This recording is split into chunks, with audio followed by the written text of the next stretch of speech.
नमस्ते मित्रों। कथा निधि चैनल पर आपका बहुत बहुत स्वागत है। हमारी आज की कहानी का नाम है एक विवाह ऐसा भी। तो चलिए कहानी शुरू करते हैं। कहानी अच्छी लगे तो एक लाइक जरूर कीजिएगा। विवान, तुमने ये फोटो देखी? मैं रख गई थी तुम्हारे टेबल पर बेटा, विनी ने कहा तो विवान अनमना सा बोला। माँ, मना तो किया आपको, अभी मुझे शादी में कोई इंटरेस्ट नहीं, प्लीज मुझे फोर्स न करें। उम्र देख रहे हो अपनी, बालों में चांदी झांकने लगी है। कितना अच्छा कमाते हो, घर गाड़ी नौकर चाकर सब तो है। अब और किसका इंतजार है तुम्हें? हमें बताओ, हम उसी से करा देंगे तुम्हारी शादी। आप प्लीज किसी दूसरे टॉपिक पर बात नहीं कर सकती क्या? जब देखो बस शादी की बीन बजाती हैं। विनी रुआसी हो गई। यही संस्कार दिए मैंने तुझे, ऐसे बात करते हैं माँ से? जब नहीं रहूंगी तो रोगे मुझे याद करके, तो रोगे मुझे याद करके। बस अब यही सुनना बाकी था। विवान ने पैर पटकते हुए गाड़ी की चाबी उठाई और बाहर निकल गया। उसका मूड उखड़ गया था। वो माँ से ऐसे बिल्कुल भी बात करना चाहता नहीं था, पर वो सुनती ही नहीं। हर वक्त उठते बैठते बस केवल शादी का जिक्र। वो अपनी ही धुन में था कि एक कार, जो शायद काफी समय से उसे हॉर्न देकर साइड मांग रही थी, उसके बराबर में आकर तेजी से ब्रेक मारकर रुकी। उसने चौंक के देखा तो कुछ गुंडे से लड़के उस गाड़ी में भरे थे। अचानक वे सब विवान को गाड़ी रोकने को कहने लगे। हड़बड़ाते हुए उसने गाड़ी रोक दी, शीशा खोला और उनमें से एक ने विवान को गन पॉइंट पर ले लिया। "अ, आप क्या चाहते हैं आप?" वो कपकपाती आवाज में बोला। "चुपचाप हमारे साथ चलो।" वो गुर्राए, "पर कहाँ?" "चुप!" तेजी से चीखते हुए उन्होंने विवान को काबू में कर लिया। विवान को शायद वे लोग बेहोश कर चुके थे। वो जब होश में आया तो वो एक खंडर से मकान में एक कुर्सी पर बैठा था। उसके हाथ पैर रस्सियों से जकड़े थे। पानी, पानी, वो बुदबुदाया। होश आ गया इसको, चलो जल्दी करो, इसे मंदिर ले चलते हैं। मंदिर? क्यों? ये लोग कौन है? मुझसे क्या चाहते हैं? विवान का दिमाग बहुत तेजी से चल रहा था। थोड़ी देर में ही वे सब एक पुराने सुनसान मंदिर में थे, जो बस्ती से बहुत दूर था। वहीं एक लड़की दुल्हन का लिबास, लाल लहंगा, गुलाबी चुनरी ओढ़े खड़ी थी। विवान को उसका चेहरा नहीं दिखा, क्योंकि घूंघट से उसका चेहरा ढका हुआ था। पर लड़की के हाथ पैर बहुत गोरे थे और कोमल भी। लगता था किसी अच्छे घर से थी। पर फिलहाल विवान को इन सब में कोई रुचि न थी। वो कोस रहा था उस घड़ी को जब माँ से गुस्सा होकर घर से निकला था। किस मुसीबत में फंस गया मैं। आज अगर ये यहाँ कोई शादी करा भी रहे तो मुझसे क्या चाहते ये लोग आखिर? कुछ आर्थिक मदद चाहिए तो कर दूंगा। चलो बैठो दुल्हन के बराबर में, उनमें से एक बोला। दुल्हन के बराबर में? मैं? वो चौंका। मैं क्यों बैठूं? बैठता है या चलाऊ बंदूक? क्रूरता से एक गुंडा बोला। विवान के पास कोई चॉइस नहीं था, सिवाय चुपचाप वो करते जाने के जो वो चाह रहे थे। और सादे ढंग से पंडित ने मंत्रोच्चार के बीच विवान की शादी उस लड़की से करा दी। इसी दौरान उसे पता चला कि लड़की का नाम सारा था। उन लड़कों में से एक लड़का शायद सारा का कोई रिश्तेदार था, जो बाद में विवान से कह रहा था, अब तुम दोनों पति पत्नी हो, इसका ख्याल रखना, ये बहुत अच्छी लड़की है, तुम्हारी हर बात मानेगी। विवान गिड़गिड़ा उठा। आप मुझे ये तो बता दीजिए कि आप लोग कौन हैं? मेरी शादी इस तरह क्यों कराई गई है? मैं किसी को जानता भी नहीं। यहाँ वो लड़का, शायद हरी नाम था उसका, थोड़ा नरम पड़ा अब की बार। देखो, ये लड़की भी पढ़ी लिखी है, सुंदर है, घरेलू है, तुम्हें खुश रखेगी। पर ये भी कोई तरीका है शादी का? आपको इनका रिश्ता लाना चाहिए था हमारे घर। ए चुप, ज्यादा बोलने का नहीं है, समझ आया? अब वो फिर चिल्ला पड़ा। कहा न एक बार, इस लड़की को इसकी मामी किसी के हाथ भेज रही थी। मैं भी इसका कोई सगा नहीं हूँ, पड़ोसी हूँ। इस पर होते जुल्म देख नहीं पाया। तेरे को जानता हूँ मैं, तू पढ़ा लिखा है, अच्छा कमाता है, इसके लायक है। तुम भी तो कर सकते थे इससे शादी। इतना भला करना चाहते थे तो मुझे क्यों फंसाया? विवान आवेश में आकर बोल गया। हरि ने उसे घूरा, फिर बोला, मैं अनपढ़ गवार, ये पढ़ी लिखी होशियार लड़की है, अब उनका कोई ठिकाना नहीं। कभी भी पुलिस दबोच लेगी। आज ही शायद बड़े घर अपन की ससुराल जाना होगा, जेल जाना पड़ जाए। कहकर वो खी खी करके हंसने लगा। तू इसे ठीक से रखना, वरना तेरी खैर नहीं। फिर अगर इसे कष्ट हुआ तो समझे, मेरे पास टाइम नहीं है, निकलना है। इसके खड़ूस मामा मामी को पता लग गया तो परेशानी हो जाएगी। वो सारा के पास आया। ले बहन, ये लिफाफा रख ले, अगर किस्मत ने चाहा तो फिर मिलेंगे। इसमें क्या है हरी भाई? एक बारीक सी मीठी आवाज विवान के कानों में आई। पहली बार। कुछ नहीं, इसके घर का पता है, तेरा शादी का प्रमाण पत्र है, बस खुश रहो। उसके सिर पर हाथ रखकर भारी मन से वो चल दिया। सारा को भी लगा जैसे वो धान फेंकते हुए अपने बाप भाई के घर से विदा हो रही हो। हरी ने उसका हाथ विवान के हाथ में पकड़ा दिया था। पल भर को तो वो घबरा गई, पर फिर कस के उसने वो हाथ थाम लिया, क्योंकि वो जानती थी कि इस हाथ के सिवाय अब इस भरी दुनिया में उसका कोई नहीं था। विवान थोड़ा असहज हो रहा था। उसे समझ में नहीं आ रहा था कि इस मुसीबत से छुटकारा कैसे पाऊं। ऐसे भी कोई विवाह होता है? न शक्ल देखी, न खानदान का पता, गन पॉइंट पर कराई गई शादी शादी नहीं होती। मुझसे इस लड़की का कोई नाता नहीं, वो मन ही मन सोचता रहा। अगले क्षण उसे अपने फेरे लिए ध्यान आ जाते। ओह, मेरी इससे बाकायदा अग्नि के चारों ओर चक्कर लगाकर शादी हुई है। ये मेरी धर्मपत्नी है। अब क्या करूं? कहाँ ले जाऊं इसे? सब कहेंगे लव मैरिज है, इसीलिए आनाकानी कर रहा था इतने दिनों से। माँ को क्या समझाऊंगा? वो मानेंगे मेरी बात? फिर इसके आगे पीछे कोई नहीं है, मैं क्यों ये झंझट मुसीबत मोल लूं? अजीब आफत है। वो अब मन ही मन भुनभुनाते हुए बड़बड़ाया। जब भी वह बड़बड़ाता, उस लड़की की पकड़ उसके हाथ पर मजबूत हो जाती। लाल जोड़े में सजी वो उसके साथ सड़क पर घिसट रही थी। सारा के मन में एक बार आया कि घूंघट हटा के इनका मुंह तो देख लो कि कैसे दिखते हैं। पर वो झिझक गई कि पता नहीं मेरे बारे में ये क्या सोचे, कि बड़ी बेहया है। वैसे ही जबरदस्ती की शादी कहीं स्वीकार न कर पा रहे हो। जब इनका मन करेगा तभी देख लेंगे दोनों एक दूसरे को। आखिर कितनी दूर सड़क पर चलेंगे? कोई तांगा रिक्शा तो मिलेगा ही ना, वो मन ही मन सोचती। कैसे बड़े आदमी हैं ये, यहीं से कैब भी तो बुक कर सकते थे। तभी विवान बड़बड़ाया। मेरा फोन भी गाड़ी में ही छोड़ गया, नहीं तो किसी से हेल्प ले लेता। अजीब मुसीबत है, हाथ तो मेरा ऐसे पकड़ी जैसे जन्म जन्म का रिश्ता हो इससे। दर्द करने लगा मेरा हाथ। उसने उससे हाथ छुड़ाना चाहा, पर पकड़ में जरा ढील नहीं थी। 2 मिनट रुको, मैं पीसीओ से कॉल करके आता हूँ अभी। पहली बार वो कुछ बोला तो सारा ने उसका हाथ ढीला कर दिया। तब उसके जान में जान आई और वो तीर की तरह निकलकर दौड़ा पास ही टेलीफोन बूथ पर। वहीं एक टैक्सी जा रही थी। उसने हाथ हिलाया और टैक्सी रुक गई। 1 मिनट को वो झिझका, फिर सिर झटक के बैठ गया। वो लड़की उसकी आंखों से ओझल होने लगी। टैक्सी तेजी से सड़क पर दौड़ रही थी।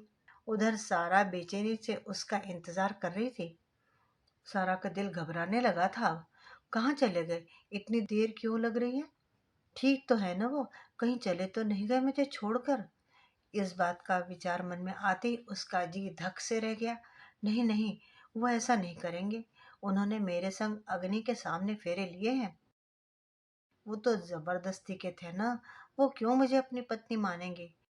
सारा का मन ही मन ये सवाल जवाब चले रहे थे। अचानक एक भिखारी उसके पास आके खड़ा हो गया। वो ललचा के उसके महंगे साड़ी और उसकी खूबसूरती को निहार रहा था। उसकी आंखों में अजीब सी भूख और चमक थी, जिसे देखकर सारा डर गई। घबरा के उसने आंखें बंद कर ली। फिर एकदम से उसे ध्यान आया। चलते हुए हरि भाई ने एक लिफाफा दिया था उसे, जिसमें न केवल उसके दूल्हे के घर का पता बल्कि उसका फोन नंबर भी था शायद। उम्मीद की एक किरण उसके दिमाग में कौंधी। उसने वो लिफाफा खोला। उसमें कुछ चमकदार नए नोट थे और एक पत्र भी, जिसमें उसके पति से संबंधित जानकारी थी। उसकी आंखों में खुशी की लहर दौड़ गई।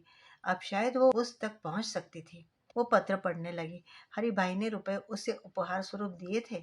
वो भावुक हो गई। उसकी आंखें छलछला आई। तभी उस भिखारी ने उसके हाथ पर झपट्टा मारा और उसके रुपए और लिफाफा लेकर चंपत हो गया। सारा की तो मानो पूरी दुनिया ही लुट गई। वो अभी पूरा खत पढ़ भी ना पाई थी। उस एड्रेस और नाम का कैसे पता लगाऊं? उसकी आंखों के सामने अंधेरा छा गया। और वो चकराकर वहीं गिर गई।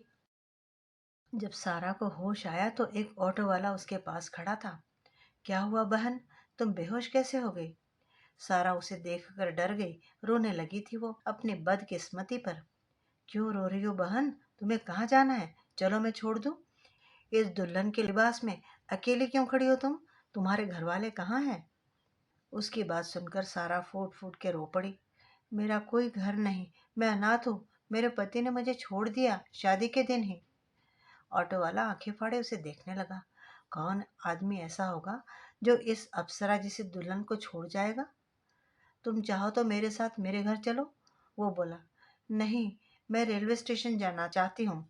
आप छोड़ देंगे मुझे? पर आपको देने के लिए मेरे पास पैसे नहीं है। जब तुम पर पैसे नहीं है तो कहाँ जाओगी बहन? मुझ गरीब भाई के साथ चलो। जो रूखा सूखा मैं खाता हूँ तुम भी खाना। सारा की आंखों में डर, अविश्वास और संदेह था, पर वो मना न कर सकी। एक बहुत छोटी बस्ती में उस ऑटो वाले का घर था। उसकी पत्नी ने अपने पति को एक अनजान लड़की के साथ देखा तो चौंक गई। ये दुल्हन के वेश में कौन है? अब सवारियों को घर भी लाने लगे तुम? वो उसे एक तरफ ले गया और फुसफुसाया, सुन भगवान, बहुत दुखियारी दिखती है ये। आज ही शादी हुई और इसका पति आज ही से छोड़ के भाग गया। किसी अच्छे घर से दिखती है। इसका पैसा पत्र जिसमें उसका नाम और पता था वो भी कोई चोर छीन के भाग गया। कुछ दिन शरण दे देते हैं, कुछ सुराग मिला इसके पति का तो चली जाएगी यहाँ से। किरण को ये बात सही लगी। अपने पति सोहन से बोली, कोई बात नहीं, हम भले ही ऑटो चला के पेट पालते हैं, गरीब हैं, लेकिन इन बड़े लोगों की तरह संग दिल नहीं है। आज भी घर आए अतिथि का सत्कार करना जानते हैं। सारा को उसने बदलने के लिए कपड़े दिए, चाय पिलाई। तीनों ने मिलकर खाना भी खा लिया। सारा को तो बहुत संकोच हो रहा था कि उसकी वजह से उन्हें इतनी परेशानी हो रही थी, पर वो विवश थी। अगले ही दिन उसने किरण से कहा, आप मुझे भी कोई काम दिलवा दो। मैं घरों की सफाई, बर्तन कुछ भी करूंगी, पर किसी पर बोझ नहीं बनूंगी। किरण समझती थी उसकी भावना। तुम परेशान न हो, तुम पढ़ी लिखी अच्छे घर की दिखती हो। मैं तुम्हारे लायक जो भी काम मुनासिब होगा ढूंढ कर बताऊंगी। अभी आराम करो, तुम्हारी तबीयत भी ठीक नहीं है।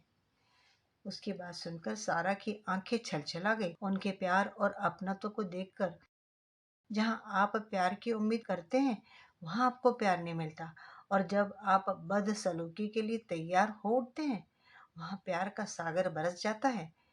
शायद इस दुनिया की यही रीत है। दिन बीत रहे थे। सारा सारे घर का काम देखती। उसका बना खाना किरण और सोहन दोनों को पसंद आता। आसपास के बच्चों को वो पढ़ाने लगी थी। सब उसके अच्छे व्यवहार और समझदारी के कायल होने लगे थे।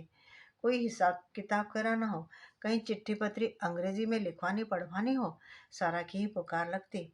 उस दिन किरण बहुत खुश थी जब उसने सारा को आकर बताया कि तुम्हें मेरी मालकिन सुमित्रा जी के यहाँ चलना है। उन्हें अपने बच्चे की देखरेख के लिए पढ़ी लिखी मिस्ट्रेस चाहिए। मैंने तुम्हारा जिक्र किया तो वो तैयार हो गई। सारे दिन के लिए वहीं रहना है। 10,000 तक भी दे देंगी अगर तुम पसंद आई तो। सारा ने भगवान का लाख लाख शुक्र किया और अपने आंखों में सपने सजा के अगली सुबह का इंतजार करती सो गई।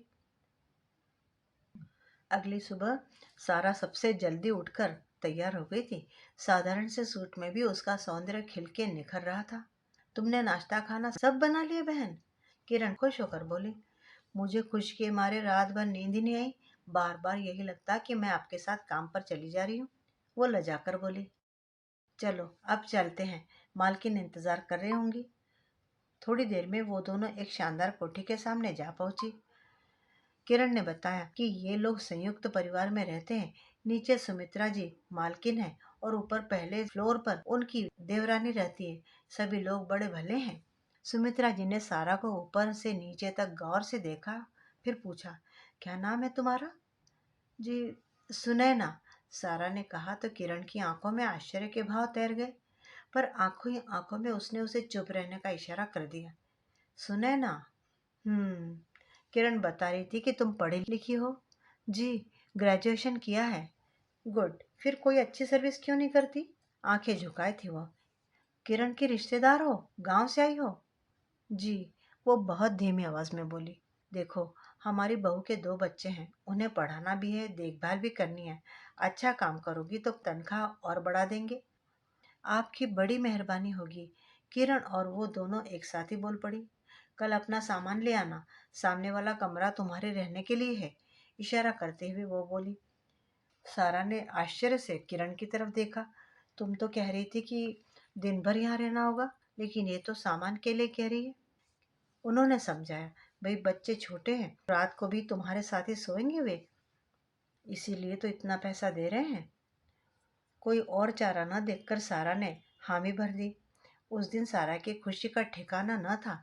किरण ने उससे अलग होते ही पूछा, अपना नाम दूसरा क्यों बताया तुमने? अरे मेरी पहचान छिपाना चाहती हूँ मैं। उसके मन में आज भी अपनी मामी का डर था।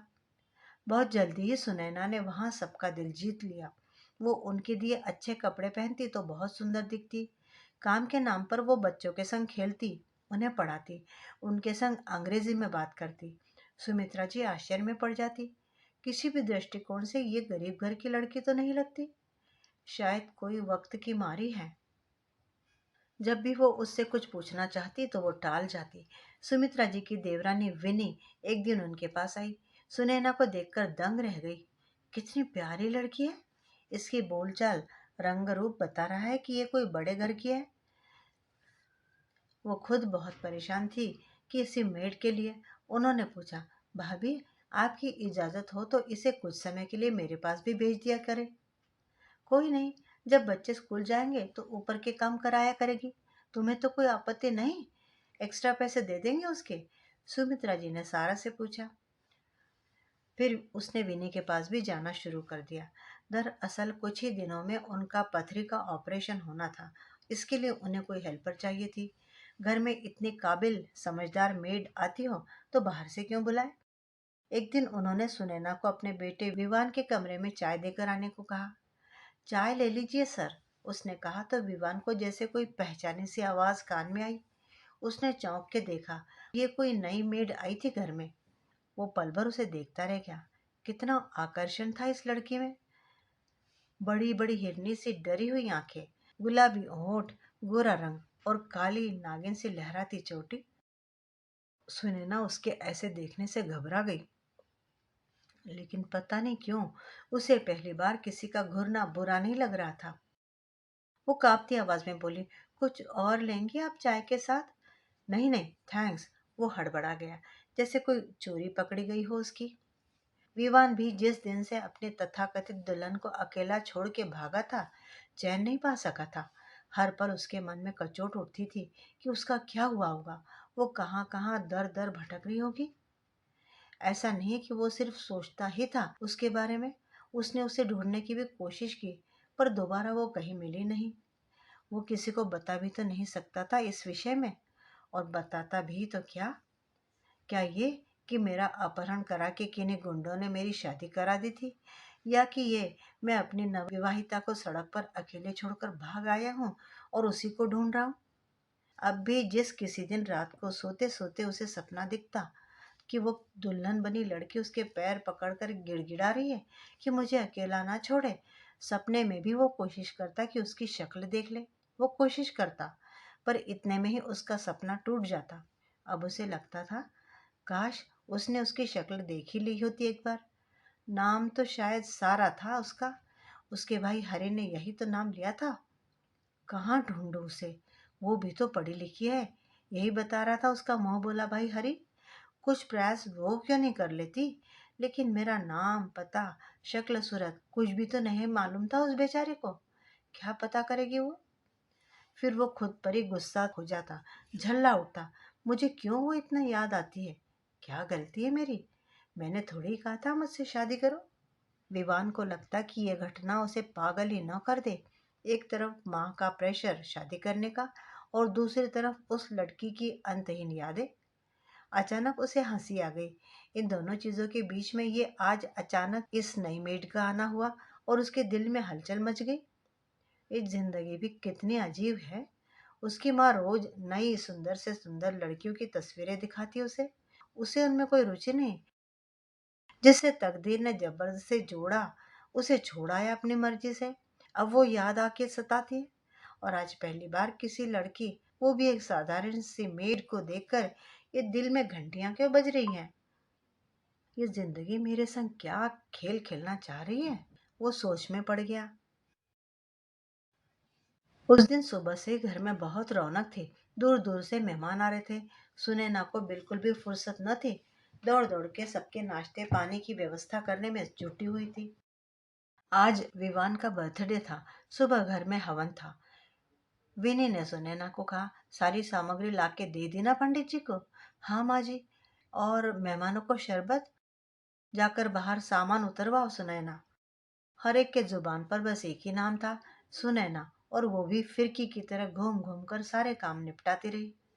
शाम को विनी ने उससे प्यार से कहा, ले, ये ड्रेस पहनकर अब तैयार हो जा, पार्टी शुरू होने वाली है। सुनैना को वो ड्रेस बहुत सुंदर लगी। उसे पहनकर उसका सौंदर्य और निखर गया। आज उसे देखकर कोई कह ही नहीं सकता था कि वो एक काम करने वाली है।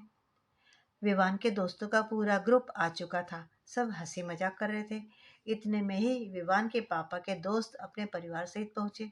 उनकी पत्नी और बेटी निशा आते ही बेतकल्लुफी से सबसे मिलने लगी।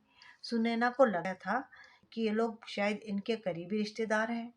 पता नहीं क्यों उसे निशा का विवान के इतने करीब आना अखर रहा था। उसे खुद पर गुस्सा आया कि वो कौन होती है ये सोचने वाली। पर दिल पर किसी का जोर नहीं। उसे किसी भी चीज में अब मजा नहीं आ रहा था। दिल में कहीं गहरे एक इच्छा थी कि विवान उसे देखे और उसकी तारीफ करे, पर ऐसा कुछ भी न होता देखकर वो बेचैन हो गई। जब उसे बिल्कुल भी सहन न हुआ तो वो वहां से हटकर कमरे में आ गई। अचानक किसी काम से विनी ने बुलाया उसे और विवान के आए गिफ्ट उसके कमरे में रखाने को कहा। कोई बहुत महंगा गिफ्ट था शायद, किसी खास ने दिया होगा। वो चुपचाप विवान के कमरे में चल दी। उसकी राइटिंग टेबल पर कुछ किताबें, कुछ डायरी पड़ी थी। वो उत्सुकतावश देखने लगी। विवान ना सही, उसकी चीजें ही सही। कुछ देर उसके जलते दिल को सुकून मिले शायद। अरे ये क्या है? कोई डायरी गिर गई थी शायद। वो उठा के रखने लगी। इंग्लिश में सुंदर राइटिंग में कुछ लिखा था। विवान की डायरी। उसने पढ़ना शुरू किया। बड़ी इंटरेस्टिंग डायरी थी। कैसे वो शादी के लिए न कहता और उसकी मम्मी विनी उसे मनाती रहती। तो क्या विवान की शादी हो चुकी है? वो जम सी गई वहीं। ये क्या लिखा है? क्या ये वही विवान है? क्या मेरे ही साथ इनकी शादी हुई थी? ओह! पल भर को तो वह खुशी से झूम गई, पर फिर सोच में पड़ गई। मैं कैसे बताऊंगी? मेरा विश्वास कौन करेगा? मेरे पास क्या प्रूफ है? मैंने तो नाम तक गलत बताया था। अब मैं क्या करूं? तभी विनी ने आवाज लगाई उसे और वो नीचे आ गई। इस वक्त सारा के दिमाग में भूचाल सा आया हुआ था। वो विवान को कैसे समझाए कि वो उसकी पत्नी है? आखिर इतने दिनों से वो उसे ही तो तलाश रही थी। फिर उसे ध्यान आया कि उसके पास वो लाल जोड़ा रखा है। शायद उसे ही वो पहचान ले। उस दिन के बाद से रोज अब उसका यही उद्देश्य रहता कि वो विवान को एक बार ये सच्चाई बता सके। उसकी निगाहों में अपने लिए पसंद के भाव वो नोटिस कर ही चुकी थी। वो खुद जानती थी कि आज उसके मम्मी पापा जीवित होते तो उसके लिए ये मिनटों का काम था। पर अब वो किसकी सहायता ले अपने प्यार और पति को हासिल करने के लिए? यही सोच सोच कर वो परेशान रहती। कितनी बार वो उस जोड़े को पहनती, कल्पनाओं में विवान को बताती उस दिन की बातें, पर हकीकत में ऐसा करने की हिम्मत ही न जुटा पाती। फिर एक दिन उसे ये मौका मिल ही गया। उस दिन विवान को बुखार था। सारा घर कहीं फंक्शन में गया हुआ था। वो और विवान ही घर में थे और वो पहुंच गई उस लाल जोड़े को पहनकर विवान के कमरे में। विवान के कमरे से आवाज आई, पानी, पानी प्लीज। सारा ने झट उसके हाथ में पानी का गिलास पकड़ा दिया। ये तुम्हें क्या हुआ सुनैना? तुम्हारी शादी है आज? वो विस्फारित नेत्रों से उसको देख रहा था। मुझे गौर से देखिए विवान। सारा ने उसकी आंखों में झांकते हुए उसके करीब आकर कहा, तुम तुम बेशक बहुत सुंदर हो, पर मुझसे क्या चाहती हो तुम? मैं सुनैना नहीं हूँ, सारा हूँ, विवान जी। वो थरथराती आवाज में बोली। सारा? कौन सारा? वो ध्यान से उसके लहंगे को देखने लगा। कहीं ये वही तो नहीं? अचानक उसका दिल उछल के उसके हाथ में आने आने को हुआ। विवान उसे एकटक देखने लगा। जिससे आपकी शादी कराई गई थी कुछ माह पहले। लेकिन तुम तो अब कुछ न कहिए। सारा उसके बिल्कुल नजदीक आ गई। आप कुछ न कहिए। अपनी नरम हथेलियों से उसके होठों को बंद कर दिया उसने। विवान की और सारा की सांसें आपस में टकराने लगी। उसने धीरे से सारा की आंखों में झांका तो उसमें सच्चाई नजर आ रही थी। विवान ने उसे अपने पास बिठाया और बोला, अब तुम अपनी सारी इस कहानी सुनाओ तो। क्या हुआ, कैसे हुआ? सारा कहती गई और वो सुनता रहा। सारा के पेरेंट्स बहुत ऊंचे खानदान के थे। उसके पापा ब्रिगेडियर रावत सर के चर्चे उसने अपने ताऊ जी के मुंह से सुने थे। सारा बताती गई कि एक दुर्घटना में मम्मी पापा का प्लेन क्रैश में अंत हो गया। फिर उसके मामी मामा उसे ले आए। पैसों के लालच में उन्होंने उसको बेच देना चाहा। हरी पड़ोस में रहने वाला एक आवारा किस्म का लड़का था जो किसी भावना के वशीभूत होकर उसे बहन मान बैठा। उसी ने उसे वहां से मुक्त कराने के लिए ये वाला विवाह का प्लान बनाया था। विवान ने उसे विश्वास दिलाया कि वो घबराए नहीं, वो अपने पेरेंट्स को मनाने की कोशिश करेगा। इतने में ही विनी कमरे में आ गई। उन दोनों को इन हालातों में देखकर उसका दिमाग घूम गया। आप कैसे आ गई मैम? दरवाजा तो लॉक था। मैं कैसे आ गई? तुम यहाँ कौन सी रासलीला रचा रही थी मेरे बीमार बेटे के साथ? बेशर्म लड़की, शादी के जोड़े में उसे रिझा रही थी। विवान जानता था कि मम्मा के पास दूसरी चाबी रहती है। उसने कहा, माँ ये ऐसी नहीं है। लेकिन विनी उसकी बात सुनने से पहले उसके ऊपर चिल्ला पड़ी। तुम चुप रहो विवान, तुमसे तो मैं बाद में निपटूंगी। अभी इस धोखेबाज को तो घर से निकाल दूं। सारा को कुछ समझ में नहीं आ रहा था कि वो क्या कहे, कैसे बताए कि वो कौन है। वो असहाय सी विवान को देखने लगी। पर इस समय विनी बहुत गुस्से में थी, कुछ भी सुनने की स्थिति में नहीं थी शायद। दोनों ने ही इसी में खैर समझी कि चुप रहा जाए, फिर समझा देंगे। लेकिन वो जिद पर अड़ी थी कि सुनैना को ये घर अभी खाली करना पड़ेगा। विवान ने पहली बार माँ से कहा, आप इतनी क्रूर कैसे हो सकती है माँ? कम से कम आज रात इसे यहाँ रहने दे, कल ये यहाँ से चली जाएगी। सारा को झटका लगा कि विवान ये कह रहा है, मतलब ये कोई हेल्प नहीं करेगा मेरी। वो रोते हुए अपने कमरे में चली गई। उधर विवान ने प्यार से अपनी माँ को अपने पास बिठाया। माँ, कोई 2 महीने से ये काम कर रही है ना यहाँ, आपको कोई शिकायत का मौका दिया उसने? तू बड़ा आया उसकी हिमायत करने वाला। वाह भाई वाह, जादूगरनी है ये लड़की तो। विनी बोली, प्लीज माँ, बिना पूरी बात सुने कोई प्रतिक्रिया मत दीजिए। आप मुझ पर विश्वास करती हैं तो मेरी बात सुनिए पूरी। ठीक है, बोल जल्दी। विनी कुछ नरम पड़ी। देखो, मेरी ये डायरी पढ़ो माँ। आप जानती हैं मैं रेगुलर डायरी लिखता हूँ। अब आपको दिखाने को आज ही तो नहीं लिख ली मैंने। विनी एक सांस में उसकी डायरी के वो पन्ने पढ़ गई। ये सब क्या है विवान? वो आश्चर्य से भर गई। यही सच है माँ। तो तुम दोनों पहले से जानते थे एक दूसरे को और हमारी आंखों में धूल झोंक रहे थे इतने दिनों से? विनी सिर पकड़ के रह गई। नहीं माँ, आप समझ नहीं रही। मुझे आज अभी ये सब कुछ सारा ने बताया है।